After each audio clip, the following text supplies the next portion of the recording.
നടൻ ഷറഫുദ്ദീൻ ആദ്യമായി നിർമ്മിക്കുന്ന അദ്ദേഹം തന്നെ കേന്ദ്ര കഥാപാത്രത്തെ അവതരിപ്പിച്ചിട്ടുള്ള പെറ്റ് ഡിറ്റക്റ്റീവ് എന്ന സിനിമയുടെ അവസാനത്തെ 15 മിനിറ്റിനടുത്ത് നമ്മളെ നല്ല രീതിയിൽ ചിരിപ്പിക്കുന്ന തരത്തിലുള്ള ഒരു കോമഡി ആക്ഷൻ ബ്ലോക്ക് ഉണ്ട്. അതിൽ വരുന്ന ഫിസിക്കൽ കോമഡിയും മൊത്തത്തിൽ ആ സീക്വൻസ് പേസ് ചെയ്ത് വെച്ചിട്ടുള്ള രീതിയും ഒക്കെയാണ് അതിനൊരു കാരണം. ഈ ഒരു ക്ലൈമാക്സിലേക്ക് ഒരു ബിൽഡപ്പ് കൊടുക്കുന്ന രീതിയിൽ പാരലൽ ആയിട്ടുള്ള പല പല ട്രാക്കുകൾ സിനിമയിൽ കാണിക്കുക എന്നതാണ് ഒരർത്ഥത്തിൽ ഈ സിനിമയുടെ ഇന്റൻഷൻ. എക്സെൻട്രിക് ആയിട്ടുള്ള കഥാപാത്രങ്ങളുള്ള ഒരു കയോട്ടിക് കോമഡി എന്ന ഐഡിയയാണ് ഇവിടെ ഉള്ളത്. പല ട്വിസ്റ്റുകളും ടേണുകളും പ്ലേസ് ചെയ്തിട്ടുള്ളത് ചില കാര്യങ്ങൾ കൺവീനിയന്റ് ആക്കാൻ വേണ്ടിയാണെന്ന് മനസ്സിലാകുന്നുണ്ടെങ്കിലും ഞാൻ ആദ്യമേ പറഞ്ഞതുപോലെ ഫൈനൽ ആക്ടിന്റെ ഈ ഒരു ഫൺ പരിപാടി ആകെ മൊത്തത്തിൽ ഈ സിനിമയെ കണ്ടിരിക്കാവുന്ന ഒരു സിമ്പിൾ തമാശ പടം എന്ന ലെവലിലേക്ക് എത്തിക്കുന്നുണ്ട്. ടോണി ജോസ് അലൂല ആണ് നമ്മുടെ കേന്ദ്ര കഥാപാത്രം. ടോണിയുടെ അച്ഛൻ ജോസ് അലൂല പണ്ട് മെക്സിക്കോയിൽ ഡിറ്റക്റ്റീവ് ആയിരുന്നു. അവിടെ ഒരു സാമ്പായി എന്ന അധോലോക നായകൻ കാരണമാണ് പുള്ളിക്ക് മെക്സിക്കോ വിട്ട് കേരളത്തിലേക്ക് വരേണ്ടി വന്നത്. വർഷങ്ങൾക്കിപ്പുറം അദ്ദേഹം നാട്ടിൽ ആരംഭിച്ച ഡിറ്റക്റ്റീവ് ഏജൻസി മകൻ ടോണി ഏറ്റെടുത്ത് നടത്തുകയാണ്. ഊഹിക്കാവുന്നതുപോലെ നമ്മുടെ നാട്ടിൽ ഡിറ്റക്റ്റീവ് ഏജൻസി എന്ന് പറയുന്നത് കാര്യമായി മെച്ചമുള്ള ഒരു പരിപാടിയല്ല.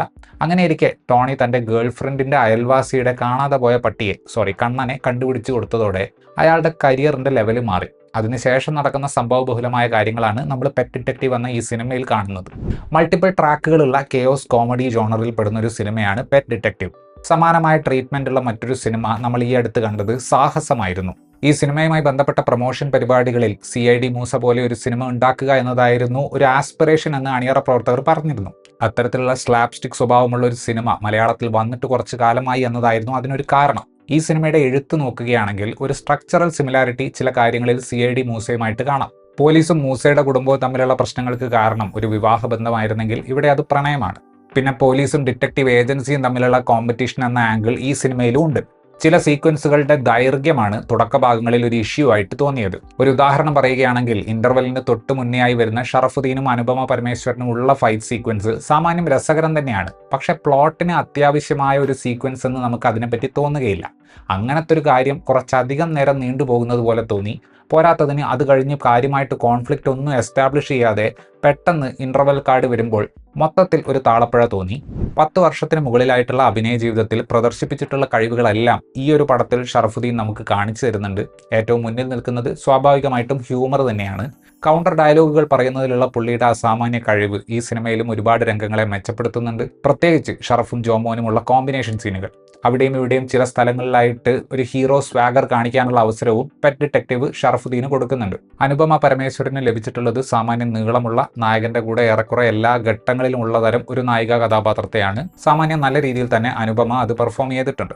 ഓൺ പേപ്പർ കോമഡിക്ക് വേണ്ടി എഴുതപ്പെട്ടിട്ടുള്ള കഥാപാത്രമാണ് ജോമോൻ അവതരിപ്പിക്കുന്ന സനൂപ്. എന്നാൽ തന്റെ സ്വതസിദ്ധമായ ശൈലിയിൽ കാര്യങ്ങൾ അവതരിപ്പിച്ച് ആ ക്യാരക്ടറിനെ മെമ്മറബിൾ ആക്കാൻ ജോമോന് സാധിക്കുന്നുണ്ട്. CID മൂസയിൽ ജഗതി വരുന്നതിന് സമാനമായ രീതിയിലാണ് എന്ന് പറയാവുന്ന ഒരു ക്യാരക്ടറാണ് ഈ പടത്തിൽ വിനയ് ഫോർട്ട് ചെയ്തിട്ടുള്ളത്. പക്ഷേ വളരെ സ്കാറ്റേഡ് ആയിട്ട് കിടക്കുന്നത് കൊണ്ട് ഓർത്തിരിക്കാവുന്ന ഒരു കഥാപാത്രമായിട്ട് ഈ രജത് മേനോന് മാറാൻ പറ്റുന്നില്ല. വിജയരാഘവനും രഞ്ജി പണിക്കർക്കും വളരെ പെക്യൂലിയർ ആയിട്ടുള്ള കഥാപാത്രങ്ങളെ ലഭിച്ചിട്ടുണ്ട്. ചാലഞ്ചിങ് റോളുകൾ എന്നൊന്നും അവയെപ്പറ്റി പറയാൻ പറ്റില്ല.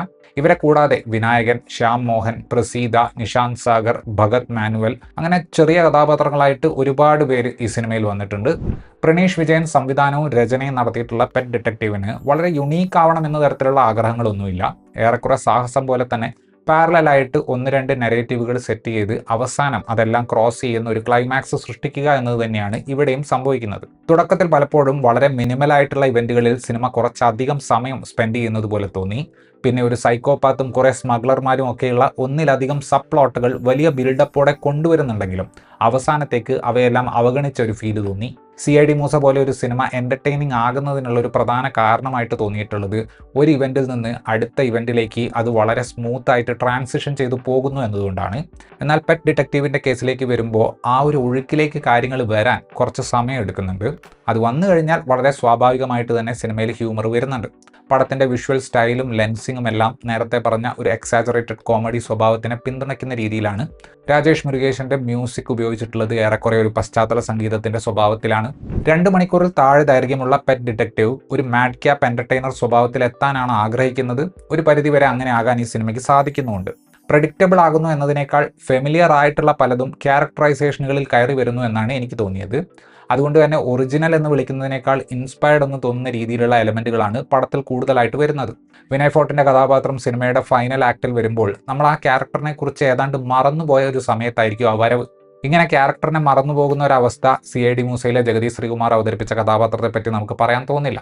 പ്രധാന കഥാപാത്രങ്ങളെ അവതരിപ്പിച്ച അഭിനേതാക്കളുടെ പെർഫോമൻസും ഏറ്റവും ഫൈനൽ ആക്ടിൽ സംഭവിക്കുന്ന ഫിസിക്കൽ ഹ്യൂമറും കാരണം ബാക്കി സ്ഥലത്തുള്ള എഴുത്തിലെ പാളിച്ചകൾ സമർത്ഥമായി ഒളിപ്പിച്ച ഒരു എന്റർടൈനിങ് സിനിമയാണ് ദി പെറ്റ് ഡിറ്റക്റ്റീവ്.